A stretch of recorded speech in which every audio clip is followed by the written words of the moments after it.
विरचते मितस्पष्ट संदर्भ न्याय दीपिका। श्री अभिनव धर्मभूषणमूर्ती विरचित न्याय दीपिका याची आपण प्रस्तावना बघत आहोत। प्रस्तावनेमध्ये चर्चा करायची होती चंद्रमती माताजींनी लिहिलेली प्रस्तावना। त्यामध्ये सांगितले की न्याय दीपिका ही जीवनातील सर्वश्रेष्ठ निधी आहे।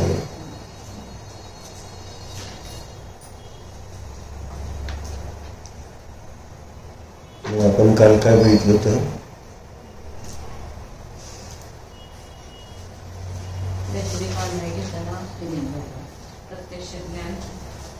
पराच्या जागी जाणाऱ्यांना एकांताने दुःख रूपच आहे, कारण ते पराधीन असतात हे सांगत असताना जी निधी आहे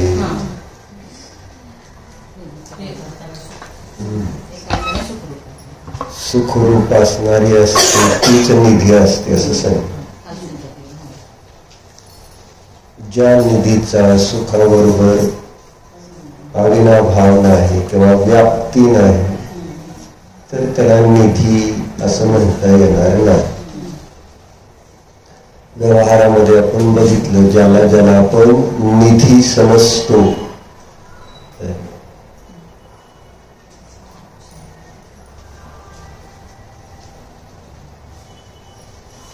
ते मला एकांताने सुख देणारे असतात का म्हणून आपण बघितलं व्यवहारामध्ये धनाला निधी मानलं जातं। धन ही निधी एकांताने सुख देते का? ज्याच्या ज्याच्या जवळ धन त्याच्या त्याच्याजवळ सुख। जेथे जेथे धन आहे तेथे तेथे सुख आहे असं व्याप्ती आहे का? आपण मानतो, पण अज्ञानी जीवाला असं वाटतं की ज्याच्याजवळ पैसे आहे तो सुखी आहे असं अज्ञानी जीवाची कल्पना असते।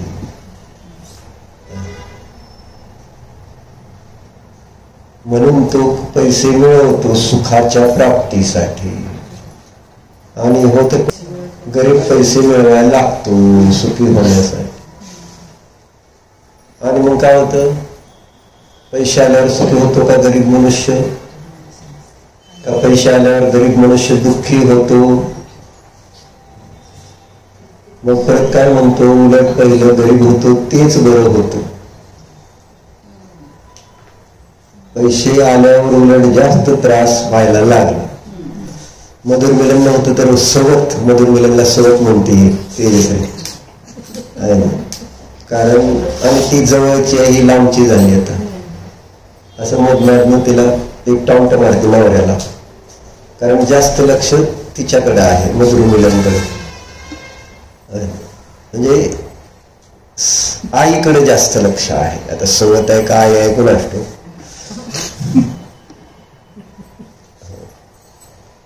असं कारण सुनेला सासू चालणार नाही सवत चालणार नाही, दोन्ही चालत नाही असा एक व्यवहार आहे सहजतेने। माहिती आहे का? तो सांगतो तुला आपलं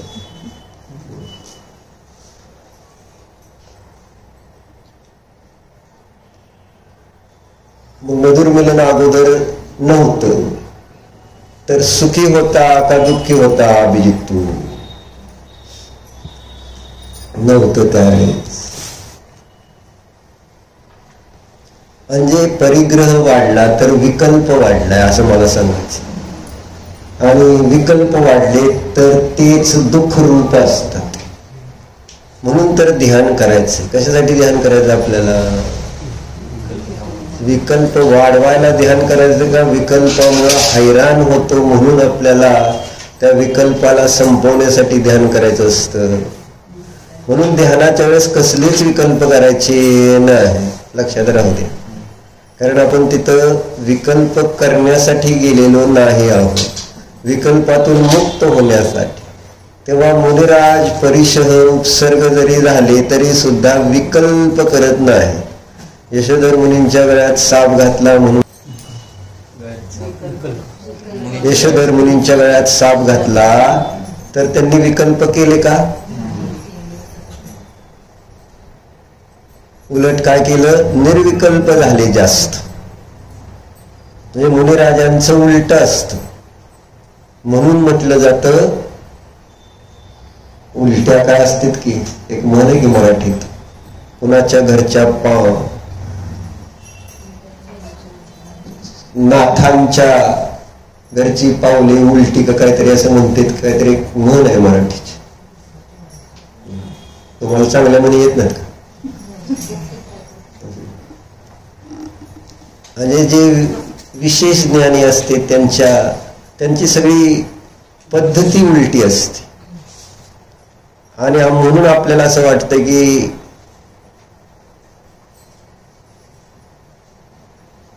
ज्ञानी अज्ञानीला नेहमीच वेडे वाटतात.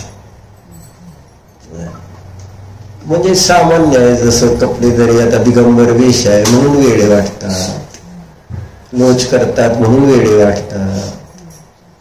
म्हणजे अशा प्रकारचं जे रूप बाहेरचं पाहिल्यावर आणि अज्ञानीला हे सगळं आहे ना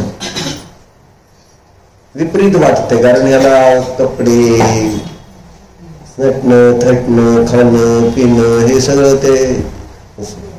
म्हणून चर्चा काय की मुनिराज जे आहेत असे उपसर्ग परिशय झाले तर विचार करत नाहीत की कधीही उपसर्ग. आता साप कोण काढेल गळ्यातनं, अंगावरचे तापवलेले दागिने कोण काढणार आहे ना, शिगडी डोक्यावर ठेवली तरी कोण काढणार, असं त्यांना विकल्प नाही. उलट स्वभावामध्ये चांगल्या प्रकारे पार्श्वनाथ होऊन त्यांना केला ना मुनी अवस्थेमध्ये कंठाने उपसर्ग, तर काय झालं, केवळ ज्ञान झालं त्यांना. तेव्हा ध्यानाला बसल्यानंतर केवळ ज्ञान होत आहे का बघायचं आपण, तर नाही आपल्याला हे नाही ते नाही काय नाही अमुक नाही असं सगळं बाहेरनं काहीतरी कमी जास्त पुण्य पापाच्या उदयात होणारच आहे, लक्षात राहू द्या. पुण्य असेल तर काय अडचण बाहेरनं येणार नाही, पण पापाचा उदय असेल तर घरात असा नाही तर कुठेही असा. म्हणून म्हटलं गृहस्थ असा नाही तर मुनी असू दे, उदय आल्यानंतर आदिनाथांना पण पार्श्वनाथांना पण महावीरांना पण आणि कर्माने सोडलं नाही, उपसर्ग झाली. अंतराय कर्माचा उदय आला तर आहार मिळाला नाही. पण अशा घटना तिथे घडणार आहेत ध्यानाला बसल्यानंतर, असं लक्षात ठेवायचं. तेव्हा त्या परिस्थितीमध्ये आपण काय करायला पाहिजे, काय करायला पाहिजे का, कारण विकल्प केले समजा तुम्ही तर प्रॉब्लेम काय होईल, तुला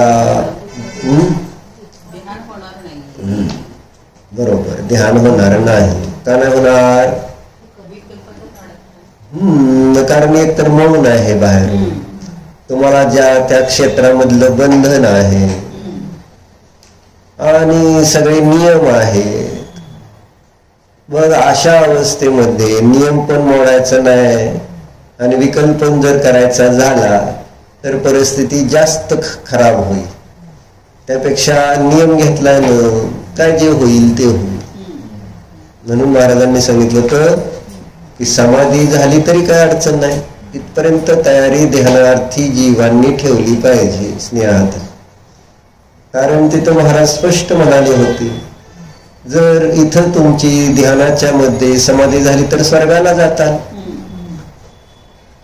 कारण परिणाम चांगले असतील, तर वातावरण चांगलं आहे, भाव चांगले आहेत. आणि ते जर तुम्ही सोडून घरी गेला संजनी काकी तर काय होणार, घरी जायचं दोन आहे तुम्हाला.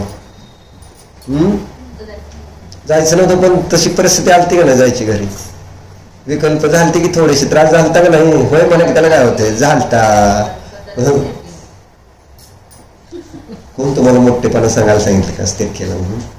मी आपलं सांगतोय तुम्हाला काय, डोक्यावर घ्या पदर.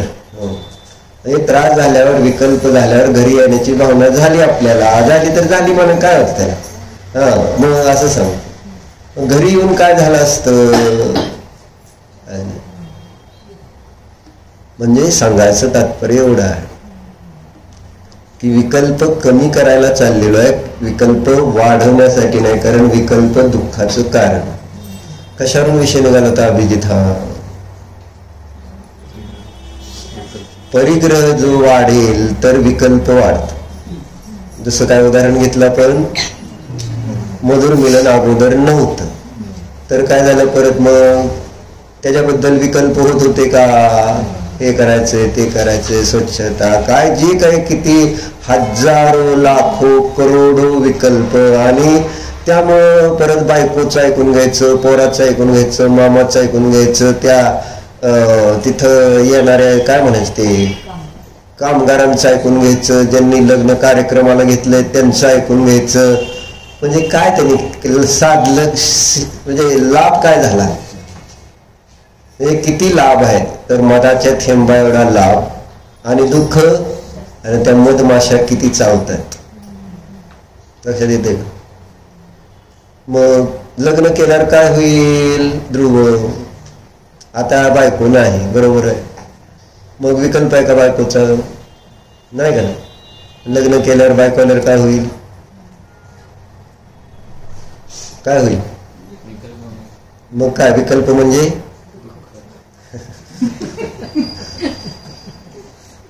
तू म्हटलंय मी रेकॉर्डिंग दाखवणार आहे तुला, परत तुला वाटायचं म्हणून तुला बोलायला आलं, बाकी काय नाही. बोले सो फसे असं आहे ते. म्हणजे कुठंतरी ते चिंतनात घ्यावं लागेल. दुःख आहे, विकल्पच दुःख. महाराजांनी आजच वाचलं का कालच वाचलं डायरीमध्ये तेच आलं होतं की विकल्प बाबा दुःखदायक असतात. थोडं बघतो, चांगलं लिहिलंय महाराजांनी. खरं तर त्यांची रोज निषेधी. काय म्हणले बघा मला, जागा हो आत्मन, पान नंबर 247, 247. जागा हो आत्मन, जागा हो ध्रुव, जागा हो ध्रुव. नक्की कळतंय का. आणि आपल्याला भजन पण तर तुमचे मामाला ते म्हणते, जागा हो सुकुमा, अवघे 3 दिन उरले, आयुष्य तुझे हे 3 दिन उरले. माहिती आहे, सुकुमार मुनींचं 2 आधी ग्रहस्थ होते ना, राजकुमार ना, शिडजीची मुलगा होतो, आणि त्यांचं आयुष्य 3 दिवस राहिलं होतं. आणि मग त्यांचे वडीलच तिथं आले, दीक्षा घेतली होती, आणि मग ते भजन म्हटलं, जागा हो सुकुमार. आता तुझं आयुष्य 3 दिवस राहिले, जर आता जागा नाही झालं तर असंच तू या संसारामध्ये पुन्हा 4 गतीमध्ये भटकत राहशील. 3 दिवस आयुष्य राहिलं. आणि त्याने 32 मजली इमारत होती. किती, 32 मजली इमारतीला. आता मग जायचं कसं, त्याने व्यवस्था तिची आई जाऊन देत नव्हती त्याला, तेव्हा त्याची सगळी व्यवस्था अशी भारी होती ना.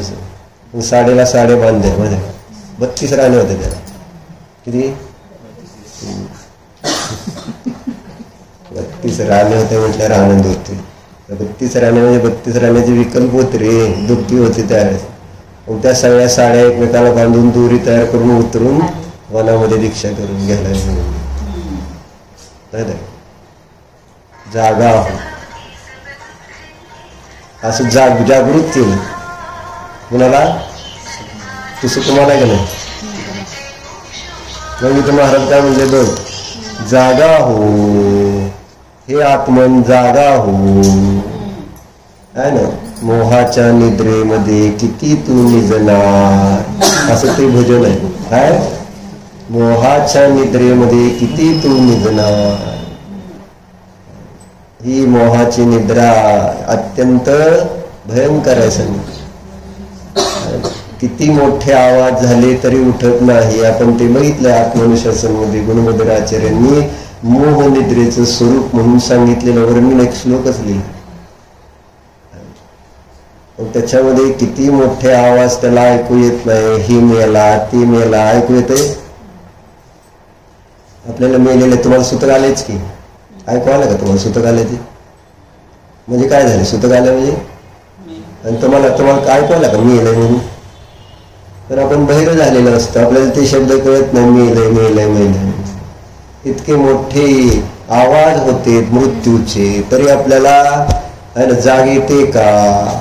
कितीतरी मोठा मार बसतो है ना. किती जग मोहाच्या निद्रा, म्हणजे निद्रा ज्याला जास्त आली त्याला बाहेर ना. आता काल मी अभिजित झोपत होता, त्याला सारखं उठवत होतो, पण त्याला काय मारलं काय कसंही केलं तरी ते असंच परत. बरोबर आहे. आणि जसं कुंभकर्णाला उठवण्यासाठी त्यांच्या मतामध्ये तशी घटना सांगितली ना, किती उठवायचा प्रयत्न केला सगळं, तर उठायला तयार आहे का तो? तसं इथं पापरूपी मुदगर म्हटलेलं. पापरूपी एक शस्त्र आहे असं, म्हणजे गद्यासारखं. गदा जर गदा छातीवर मारली तर माणूस उठेल का नाही? उठ कर जाएगा, उठेगा नहीं, उठ जग से उठ जाएगा. असे मोठे मार बसले, पापाचे उदय येतेच का नाही कितीतरी वेळा आपल्या जीवनात.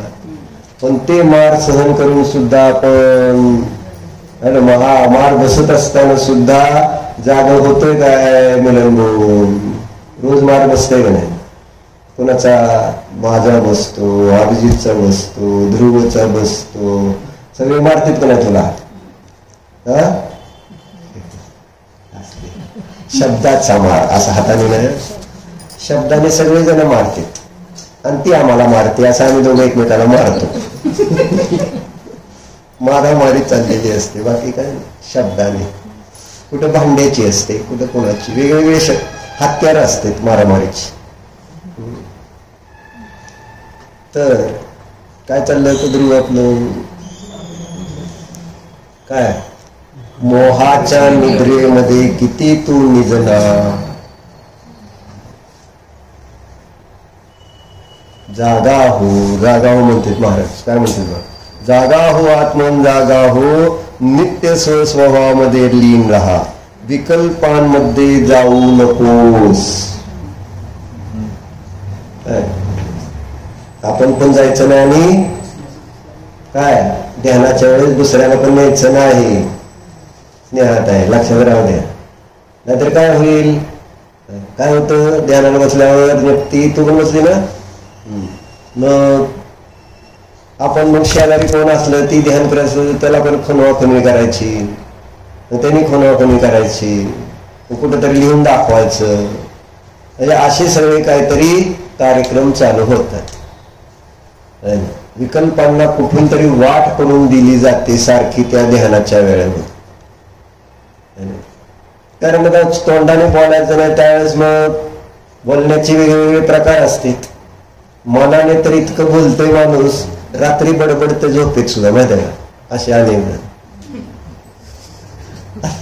दिवसभर नाही बोललं पण मन गप बसत नाही, मनाने बोलणं चालू राहतं, मग झोपेत एकदा गेला मग काय काय काय काय बडबडत राहतात लोक. अशी घटना होती.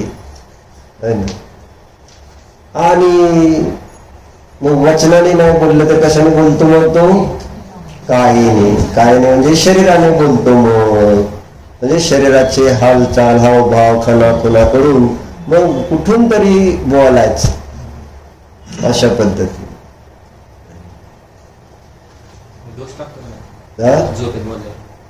नाही, त्याचं प्रतिक्रमण म्हणजे कमी दोष लागतो. बुद्धिपूर्वक बोलणं आणि अबुद्धिपूर्वक बोलणं तिथं तुझ्या म्हणजे लक्षात म्हणजे तू जागा आहे आणि बोलतोय तर जास्त मोठं पाप आहे. आणि तू झोपलाय आणि त्याच्यामध्ये ते कर्माचा तीव्र उदयामध्ये बोललाय तर कमी दोष आहे, त्याचं प्रायश्चित्त कमी राहणार. पण बुद्धिपूर्वक ज्यावेळेस बोलताल त्याचं प्रायश्चित्त जास्त आहे, कारण तो अनाचार होणार आहे. हो, लागणार दोष तर लागणारच झोपेचं, कारण हा म्हणजे त्याचं प्रायश्चित्त कमी जास्त, त्याचं तर जास्त प्रायश्चित्त लागणार. कारण तुम्हाला बोलायचं नाही, तुम्ही बोलायचा प्रयत्न करताय काहीतरी, नाहीच नको विकल्प करायला जायचं, सांगायचंच नाही. महाराज कोणाला काय सांगतात का? महाराज आम्हा बनूनच बसायचं ना ध्यानाला, सगळं त्याच्यातच आहे. काय नाही मला काय करायचंच नाही. हा मग म्हणून म्हटलं ना, मग म्हणजे तुम्हाला ध्यानामध्ये उपयोग लागत नसताना बाहेरची काहीतरी अडचण असेल, शरीरामध्ये तीव्र रोग किंवा कर्माचा उदय आल्यामुळे, हो मला हा त्रास होतो म्हणून सांगितलं गोळी औषध काय ऍक्च्युअली लागत नाही, घ्यायला नको आहे तसं, ते सहन झालं. पण तीव्र उदय आला आणि आपला उपयोग जास्तच खराब होतोय, त्यावेळेस त्या ठिकाणी कमी पाप लागून त्या परिणामाला नष्ट करण्यासाठी मग तो विकल्प केला तर क्षम्य म्हटला जातो असं. पण तो दोषच आहे. हे महाराजांनी जसं आहे ना, कोणत्याही कारणाने थोडा जरी परिग्रह जवळ ठेवला तर दोषच आहे. मग कधी काय निमित्तात तसं दिसतंय, सहनहीन असताना मग आहे ना, म्हणून फुलाक बकुश अशी ते त्याचे भेद केले ना मुनींचे सुद्धा. हे थोडाफार दोष लागतोच आहे, असं ते होऊ शकतं, होत नाही असं नाही. म्हणून त्याच्यासाठीच मग प्रतिक्रमण प्रायश्चित्त सांगितलं गेलेलं आहे. म्हणून प्रतिक्रमण प्रायश्चित्त नैसर्गिक क्रियाचं कमी सांगितलं गेलेलं आहे, आणि जे बुद्धिपूर्वक ज्याची गरज नसताना करतात त्याचं जास्त सांगितलं, असा फरक केलेला असतो. तर काय झालं की विकल्पांमध्ये जाऊ नकोस. विकल्प म्हणजे अग्नी आहे. महाराज काय लिहिते, विकल्प म्हणजे अग्नी आहे. कळतं का अग्नी म्हणजे काय?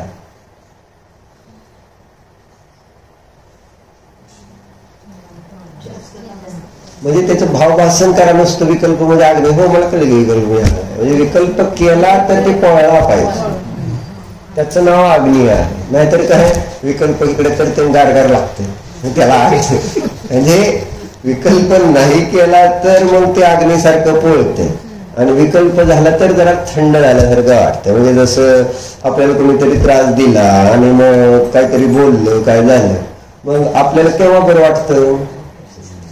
रिॲक्शन. म्हणजे तशा पद्धतीने जेव्हा आपण विलंबून परत बोलणार त्यावेळेस बरं वाटतं नाही,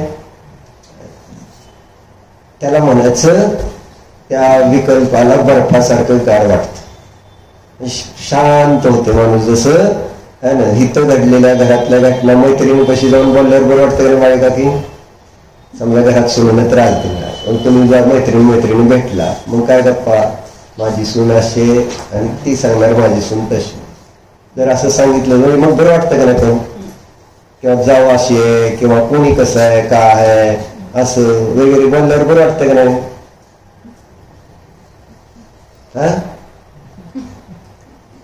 बरोबर बरं वाटतं म्हणते. हे प्रॉब्लेम म्हणजे ऍक्च्युली विकल्प अग्नी आहे. हे कोणाला भाषित होते?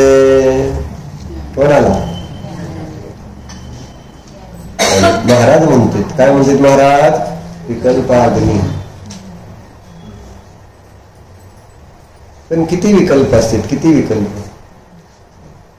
स्वयंपाक करायला बसलं तर सासूला विकल्प किती असते तर रेवते का की हे सून करते तर तुम्ही शांत बसतात. हा शांत केलं काय तुम्हाला? तसं तुम्ही शांत होणार नाही, मला माहित आहे. पण काहीतरी मध्ये असं जाऊन करावं वाटतं का नाही? न विचारता सून सगळं जर करायला लागली तर उलट किती एक चांगली, बरं आता विचारत नाही, काय बोलत नाही, काय करायला आपण जाऊन आपलं द्यावं असं नाही. काहीतरी विकल्प करावाच लागतो. दुकानात जाऊन विकल्प करू वाटतात का नाही? का नाही वाटत? नाही करू वाटत. काल आता तुम्ही ह्याला गेला रीतीला, विकल्पाशिवाय गेला आणि तिथं जाऊन काय विकल्प केलेच नाहीत का? लबाड बोललं तर अजून खालच्या नरकात जात. सांगायचं तात्पर्य असं गप बसवत नाही. मग तुमच्या दुकानात एखादं गिरायक आलं असं समजा आहे ना, 2-5 लाखाचं आणि 10-20 लाखाचं आलं आणि त्यांनी सगळी माहिती घेतली, सगळं केलं आणि त्यांनी तुमच्याकडे न घेता दुसऱ्याकडे घेतलं तर विकल्प होतील का? नाही होणार. होतील. मग ते विकल्प केल्यावर बरं वाटतं का? दुःख होतं ना. कसं काय तुम्हाला म्हणजे सांगायचं तात्पर्य हे आहे की जिथं त्या ठिकाणी आपण कोणत्याही प्रकारचे कोणाही संबंधी विकल्प करणार तर काय म्हणून महाराज लिहितेत, विकल्प झोप येतो का विकल्प सक्त नाही देत का? हा झोप येत नाही. म्हणजे जर तिथं विकल्प जास्त असेल, आपण कोणाशी तरी भांडलो असं समज आहे ना, आणि मग झोपायला गेलो तर विकल्प झोप येते का? एखादा आपण सिनेमा बघितला ऍक्शनचा आणि झोपायला गेलो तर झोप येते का लगेच? डोक्यात काय तीच येते उगाच काय संबंध नसणारा सुद्धा टीव्हीवर घडलेली त्या खोटं खोटं सगळं असणाऱ्या गोष्टीला ते आपल्याला ते सुद्धा विकल्प झोपू देत. म्हणून नमोकार मंत्र म्हणायचा, पंचपरमेष्ठीचं स्मरण करायचं, त्याच्यामध्ये जे आत्मा आहेत ते विकल्प रहित असते आणि मग त्यांचं त्या ठिकाणी ध्यान करता करता कधी झोप लागते कळतं का? व्यक्ती निर्विकल्प होऊन जातो असं आहे. म्हणून विकल्प म्हणजे अग्नी आहे, लक्षात. विकल्प ही निधी नाही. निधीच्या उलट काय असतं? निधीच्या उलट काय असतं? बर्बादी आहे. आणि निर्विकल्पता जर निधी आहे तर विकल्प बर्बादी. शादी असं तू लिहि रे, लिहित जा. म्हणजे तुला वाचून तर लक्षात येईल तेव्हा आपण हे लिहिलंय आणि आपण काय करायला लागलोय. मग रामदासासारखं जरी तू त्या बहुल्यावरून निघून गेला तरी चालतंय, तोपर्यंत संधी आहे. रामदास कोण माहिती ना? रामदास कोण होते माहिती ना? नाही माहित? काय लिहिलं होतं त्यांनी रामदासांनी?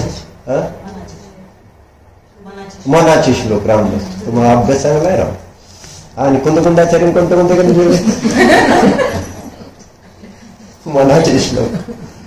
तर रामदास म्हणून एक मोठे इतरांमध्ये हिंदूंमध्ये एक झाले. शिवाजी महाराजांच्या काळामध्ये शिवाजी महाराजांचे गुरु म्हटले जाते काय असं एक आहे एक समजा आहे ना. आणि मग त्यांचं पण लग्न व्हायला लागलं होतं, असं बहुल्यावर उभारले होते आणि त्यांनी ऐकले ते श्लोक कोणते, आता सावध सावधान, आणि हे ऐकले ते पळून गेले तिथे.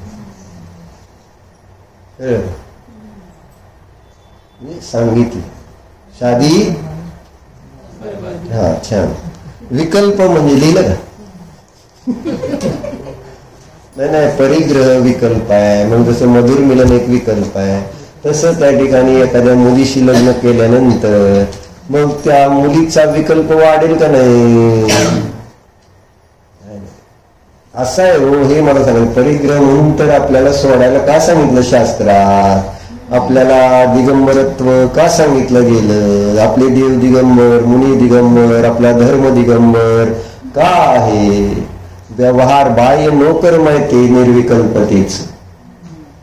म्हणजे विकल्प कमी करण्याच्या हेतूने तशा प्रकारचं ते काय केलेलं आपण, जसं शेताचं रक्षण करण्यासाठी बाहेरनं कुंपण घातलं जातं, तसं हे बाहेरचा जो वेश आहे तो विकल्प कमी करण्यासाठी येतो. म्हणून ध्यानामध्ये आपण हे सगळे नियम देतो. तुम्हाला दुःख देण्यासाठी नियम थोडेच आहेत. हे मौन देणं महाराजांनी दिलंय त्यांची. जर तुम्ही अनुशासन संहिता वाचली आणि आपल्याकडे काढून घ्या ते अनुशासन संहिता, ध्यानाचं पुस्तक आहे का बघून घ्या, ते पिंडस्थ ध्यानात. तर त्याच्यामध्ये सगळे नियमावली वाचली का? अनुशासन संहिताची पुस्तक आहे वगैरे नाही का? पुस्तके आहे पूर्ण अख्खी.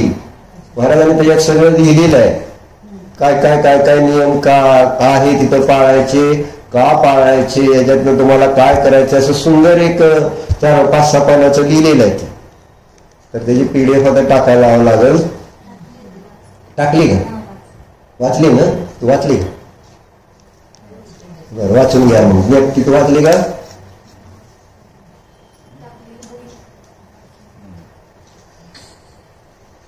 सांगते म्हणजे मासारखंच बोलते.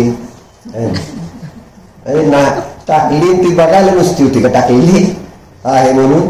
ती वाचली तर बरोबर आहे, नाही नुसतं बघितली. हो आहे बघितली.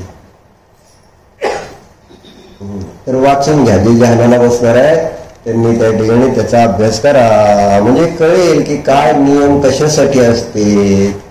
म्हणजे ते ओझं वाटायला नको ना, वाटणार आहे सवय नसल्यामुळं, परंतु जर थोडस आतलं मन तयार झालं तर ते बाहेरच्या गोष्टी त्रास देणार नाही. म्हणून मनाची तयारी करण्यासाठी हे सगळे नियमाचं प्रयोजन समजायला पाहिजे. म्हणजे मन तयार होईल आणि मन तयार झालं तेव्हा बाहेरच्या गोष्टी आपोआप त्या ठिकाणी ओझं वाटणार नाही. ते मौन किंवा तिथं जे ध्यानाला बसणं किंवा ते दिशाबंधन, म्हणजे ज्या सगळ्या काही तिथं बाहेरच्या क्रिया आहेत, नियमावली आहे, ती पाळताना तुम्हाला कठीण जाणार. महाराजांना त्या ठिकाणी ती मुनी दशेचं पालन करणं, मुनिचर्येचं पालन करणं कठीण आहे का? नाही का? कारण उलट ते त्यांना साधक आहे, बाधक नाही आहे. सगळं साधकच आहे, बाधक काही नाही. काय ध्यानाला बसल्यावर काय काहीच बाधक नाही. काय बाधक? विकल्प नाही, काहीच बाधक नाही. मनाची तयारी असते. हा बरोबर. मग असं म्हणजे सांगायचं काय, आपली साधना चांगली व्हावी यासाठी सगळे नियम आहेत. म्हणजे साधना केव्हा चांगली होईल? विकल्प कमी आले तर. म्हणून व्यवहाराने विकल्प कमी येण्यासाठी परिग्रह तुमचं परिमाण दिला जाणार आहे. नियम जेवढा तुम्ही परिग्रह तिथं आणणार आहे तो सोडून बाकीच्या परिग्रहाचा तुम्हाला त्याग देणार आहे 10 दिवसासाठी. की जेणेकरून विकल्प नाही, मोबाईल नसणार. किती छान वाटेल बघा तुम्ही. मोबाईल 10 दिवस का पाहिजे? अशी एक सुंदर सुंदर तुम्ही कधी आतापर्यंत अनुभव घेतलेला नसेल असा अनुभव तुम्हाला तिथे येणार आहे 10 दिवसात. खरं तर म्हणून ती श्रेष्ठ निधी तुम्हाला पुन्हा पुन्हा आठवणीत येईल जेव्हा तुम्ही इकडं नरकात याचाल परत. नाही ना, ते ध्यान संपल्यानंतर तर तुम्हाला ते मोक्षाला जाईतोपर्यंत आठवण राहील की बाबा काय भारी होतं म्हणून. कारण तुमच्याजवळ आज तुलनेसाठी चांगली वस्तू नाही ना. त्याने गुळच खाल्लाय, त्यापेक्षा चांगलं काय खाल्लं नाही गोड, तर त्याने काय तुलना करणार कोणाशी? जो चांगलं खाईल तर त्याला कळेल की गुळ आहे, त्याच्यासमोर गुळ कायच नसतं. असं मिठाई खाल्ल्यानंतर गुळाचं महत्व कमी होणार आहे, पण मिठाईच नाही तर काय मग ते गुळच. आता गाडं वाचलं तर मग गाडं वाचल्यावर काय मन माहित आहे का नाही? गाडवाला तसं जागा हो आत्मना. विकल्प म्हणजे काय? अग्नी आहे. विकल्पामध्ये अशांतता आहे. काय काय दिले बघा महाराजांनी. विकल्प केल्याने संसार वाढतो आहे ना. मौन होतो तेव्हा आत्मवेदन लवकर लवकर होते. मौन होतो तर पुन्हा पुन्हा आत्म्याचं वेदन चांगलं लवकर लवकर होतंय. काही बोललो की चुकल्याची जाणीव होते. विकल्प तरंग पुन्हा उठतात. म्हणून आत्मवेदन करावे आणि मौन राहावे. मौनत्व माझ्याकडून तितके पाळले जात नाही. काहीतरी बडबडतो. वचन रचना व्यर्थ आहे. स्वसंवेदनामध्ये जी शांतता आहे ती बाहेरून मिळत नाही. हे अनुभवले तरी माझ्याकडून बडबड केली जाते. अनंत शक्तीने सहित असूनही आहे ना काल्प पुरुषार्थ होतो. क्षमस्व. महाराज होते तर असं लिहित. म्हणून म्हणतो तुम्ही वाचा शुद्ध. रोजच्या तुमचे रोज निशी येते आणि रोजच्या वाचनामध्ये राहावा, जेणेकरून आपले परिणाम स्थिर होते. आपल्या परिणामाची विशुद्धी वाढेल. कारण त्यांनी ते त्यांचं जीवन लिहिलेलं आहे त्याच्यामध्ये. त्यांना रोजचे जे अनुभव आलेले दीक्षा घेतल्यानंतरचे, दीक्षा न घेणाऱ्याचे काय करायचे, दीक्षा घेऊन आणि ते पण चांगल्या प्रकारे आत्मसाधना करत असताना विकल्प आल्यानंतर ते लिहिलं गेलेलं आहे. त्यामुळे त्याच्यामध्ये वजन आहे. म्हणून ते वाचलं त्या अपेक्षेने आणि आपल्या आत्मकल्याणाच्या दृष्टीने तर ऍक्च्युली आपलं चांगल्या प्रकारे स्थितीकरण होऊ शकतं आणि आपल्याला कॉन्फिडन्स चांगला येऊ शकतो की आपण जरी चुकलो तरी पुन्हा त्याच्यातनं बाहेर पडू शकतो. आणि बाहेर पडण्याचा मार्ग पण दाखवलाय आहे ना. पुन्हा आत्म्याचं वेदन है ना. हा मार्ग पण दाखवला, नुसतं असं नाही की चुकतो चुकतो चुकतो म्हणून. त्यातनं बाहेर पडायचं तर मी अनंत शक्तिमान आहे असं स्वतःबद्दलच त्या ठिकाणी काय केलं, चिंतन केलं, मनन केलं आणि त्या विकल्पातून स्वतःला सोडलं. चर्चा कशावरून निघाली आपली?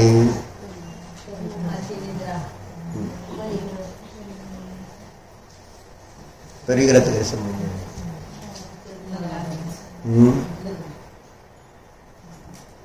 लिंक लावली पाहिजे, लिंक विषयाची. विषय कुठून सुरू झाला? हा आता हे झालं की माझा विषय कुठून आली ती चर्चा आपली? काय चाललं?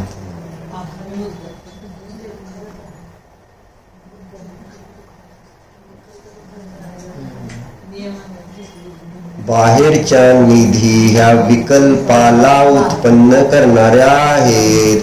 म्हटलं गरीब मनुष्य पैसे मिळवून श्रीमंत झाला, त्यावेळेस तो दुःखी कशामुळे झाला ही चर्चा चालली होती. निधी ज्याला समजत होता गरीब मनुष्य, पैसे असले म्हणजेच सुख आहे असा गरीब मनुष्य मानत असतो. आणि मग त्या गरीब मनुष्याला पैसे आल्यानंतर सुख येतंय का? तर नाही येत. तर त्याचं कारण काय? त्याच्यावरून आपला विषय निघाला की त्याच्याकडे तो पैसा आल्यानंतर काय आलं? पैसा आला का अजून दुसरं काय आलं? का आलं? पैसा आला की करेक्ट. हे उत्तर मला अपेक्षित होतं की पैसे आले नाही, विकल्प आले. खरं तर पैसे थोडे आले आणि विकल्प किती आले? असंख्यात लोक प्रमाण विकल्प, जास्त नव्हे, असंख्यात लोक प्रमाण विकल्प आले. एका परिग्रहाबरोबर एवढे विकल्प फ्री फ्री. एक परिग्रह वाढवा आणि असंख्यात लोक प्रमाण विकल्प फ्री घ्या. कुठली वस्तू वाढवा, काय होतो? त्याच्यानंतर त्याच्या संबंधीचे किती विकल्प होतात त्याच्यावरून लक्षात घ्यायचंय की परिग्रह का परिमाण करायचंय. कुठं का वाचलं का वाचलं? परिग्रह परिमाणाचं महत्व, परिग्रह परिमाण करायला का पाहिजे, कशात वाचलं? असं परिग्रह परिमाणाचं महत्व की जेवढं परिग्रह आपण सीमित करू तर काय होईल? विकल्प कमी होतील, दुःख कमी होईल. कारण विकल्पाचं दुसरं नाव आहे, विकल्पाचं दुसरं नाव, विकल्पाचं दुसरं नाव काय? बरं आहे का? तुला म्हणतो माझे डोळे बरे आहेत की तुझ्याकडेच बघतोय मी. जातो ना जुने नाही धुणार आता झोपली का नाही? उठवणार आणि मी फोटो काढतो. त्याच्यात आहे कॅमेरा आहे ना, थांब काढतो की फोटो तुझा. जो आता मी बोलणार नाही, कोणी बोलू नका. काय हा दुसरं नाव काय? चिंता. चिंता चिंता चिंता नाही तर त्याला विकल्प म्हणजे चिंता. ही आपल्या भाषेतलं मला माहित होतं. तुम्ही शब्दाचे पोपट आहे, तुम्ही सगळे पोपट. पटापटा पटापटा अग्नी आहे, बरबादी आहे, सगळे ते. अरे बुद्धी लावून विकल्पाचा अर्थ चिंता आहे का? चिंता कशाची चिंता आहे असं म्हणतो ना आपण. म्हणजे विकल्प जिथं असते तिथंच त्या ठिकाणी चिंता आहे.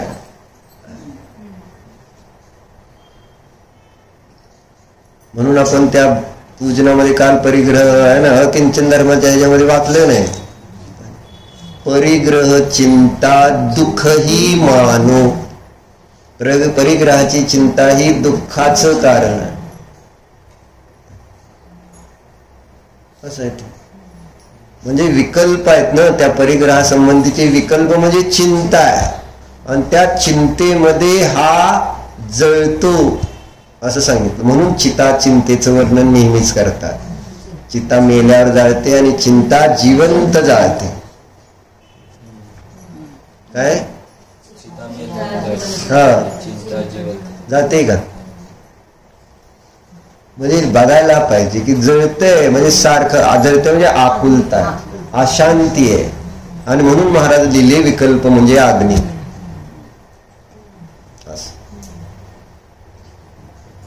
आणि म्हणून तिथं परमानंद स्तोत्रामध्ये काय म्हटलं, चिंता ही परचिंता ही सगळ्यात मोठं पाप आहे, पापाचा बाप आहे असं लिहिलं. परचिंता धमाधमा, धमाधमा म्हणजे धमाधमा नाही तिथं तो शब्द, अधम अधम, अधमाहून अधम आहे, द्विखंडाचा लोप आहे, ते अचा लोप झालाय. परचिंता ही अधमाहून अधम आहे असं सांगितलं.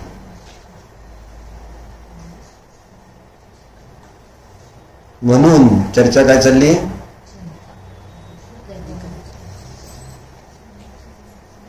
काय माहिती, अरे निधी, निधी जी आहे ती कोणती आहे ही चालली. जी निधी विकल्पाला वाढवेल ती निधी खरी निधी नाही. आणि अज्ञानी जीवाला कोणती निधी निधी वाटते, बाह्य जो परिग्रह आहे तीच निधी निधी भासित होते. जेव्हा की ती निधी माझे विकल्प वाढवत असेल तर त्याला श्रेष्ठ निधी मानणं मूढता आहे, मूर्खता आहे. त्याच्यातलं मिथ्यात्व भासित व्हायला पाहिजे, विपरीत मान्यता कळली पाहिजे, मिथ्या ज्ञान समजलं पाहिजे आणि मिथ्या चारित्र्य समजलं पाहिजे. कशामधलं, ज्या निधीने आपले विकल्प वाढतायत तर आणि आपण मी त्यालाच बरोबर समजतोय. मग ती उलटी मान्यता मूर्खता नाही का. मग हे कशासाठी समजून घेतलं पण की बाबा ती जीवनाची श्रेष्ठ निधी नाही. कोणती, जे बाहेरचा जो काही परिग्रह आहे तो त्या ठिकाणी जीवनाची श्रेष्ठ निधी नाही, कारण त्याची सुखाबरोबर व्याप्ती नाही. कल्पना करतो हरिण जसं त्या मृगजळामध्ये, तसं अज्ञानी जीव त्या विषयांमध्ये कल्पना करत असतो. म्हणून तिथं 8 का 9 कारणं दिलेली. त्याचं वाक्य काय महाराजांचं सांग, समंतवदर महाराजांचं वाचलंय का. थांबा, तुम्हाला विचारले मी काय. पुद्गल प्रीती, आत्मस्तुती. पुढं 6, 8, 9 आहे, त्यातली 1, 2 तर 3, 2च आले. पासिंग मार्कला तरी यावं की माणसाने 30-40%. दीपक काय वाचलंय का वाक्य आजचं, तुझ्यासाठी नव्हतं काय. उठ आता, उठ उठ, घे तिथलं वरच आणि मोठ्यानं वाच. सफल जीवनाकरता उद्गल प्रीती, रागद्वेष, माझेपण, अहंकार, मनाचे कोड कौतुक, आत्मस्तुती, परनिंदा, वृथा कालहरण व अपत्य सेवन यांचा त्याग करावा. किती गोष्टी सांगितल्या, परत एकदा वाच.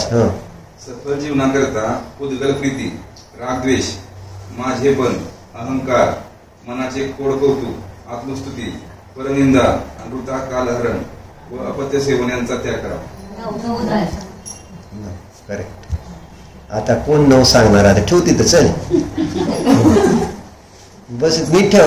विनयाने ते पडेल का. अरे मला नको, मला माझ्या पाठ आहे माझं. ती तुला काय वाटलं, हे आम्ही अकलंक आहे तिथं बसलेलं तुम्हाला. कोण बनेगा अकलंक, प्रतियोगिता. आणि प्रतियोगिता सगळ्याला आवडते. राजश्राकी तर तयारी सुरू झाली आधीच.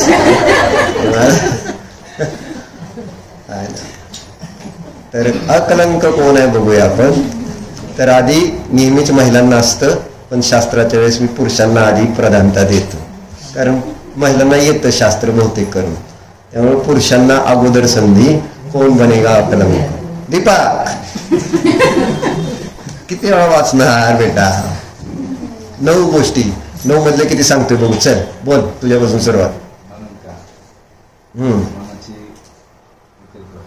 कोड कौतुक. हो 2 तेव्हा लिहायला लागली न लिहिता साहेब आहे ना.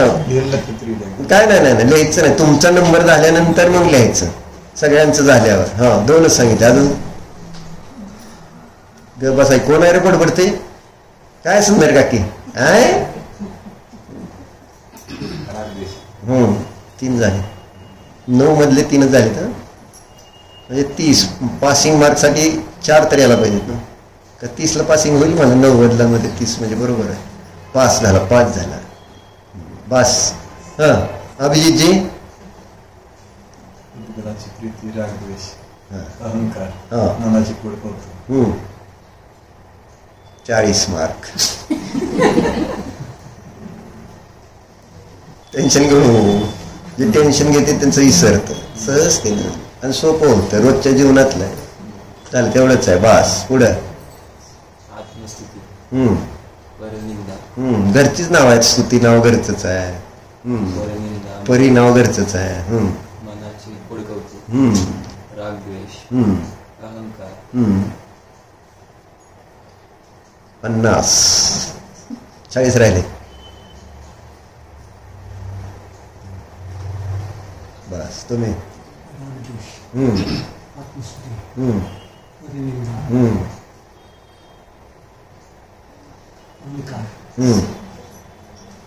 40.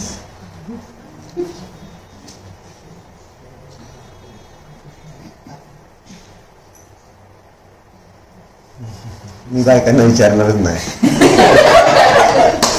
का तयारीत मी सांगतो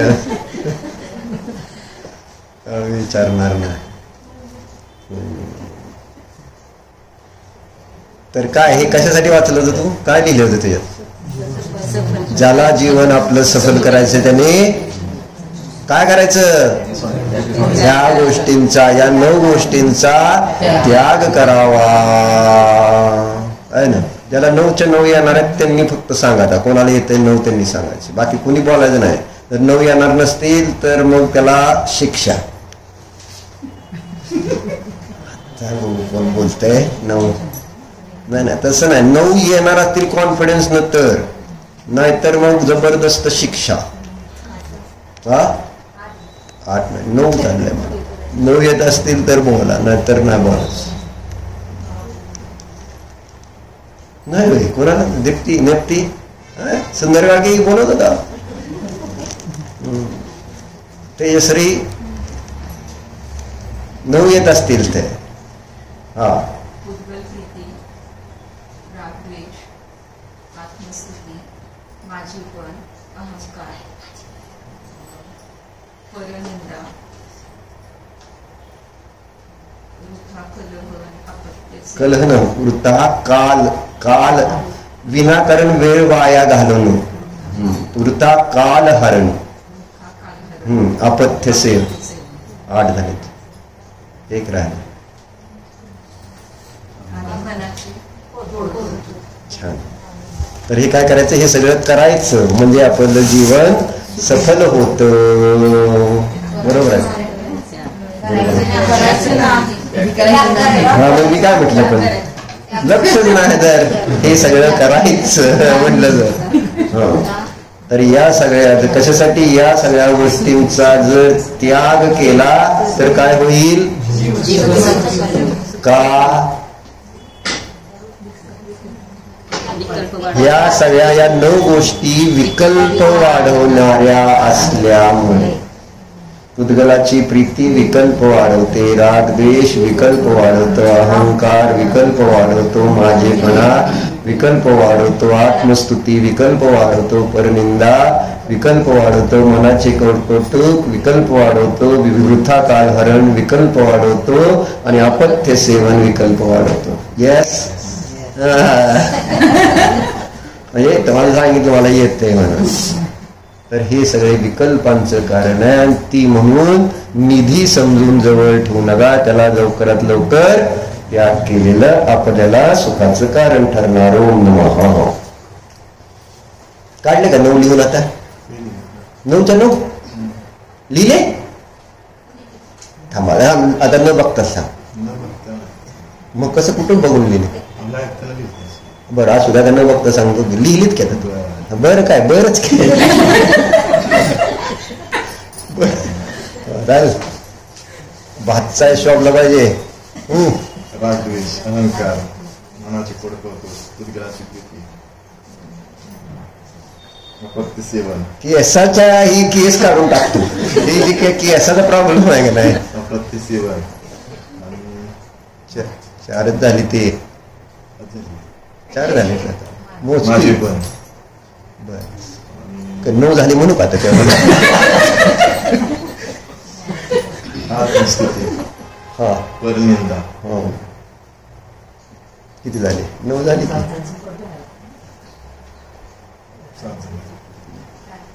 ते लक्षात राहू दे सर, अभ्यास करून उद्या. हा ध्यान सांगा बायका की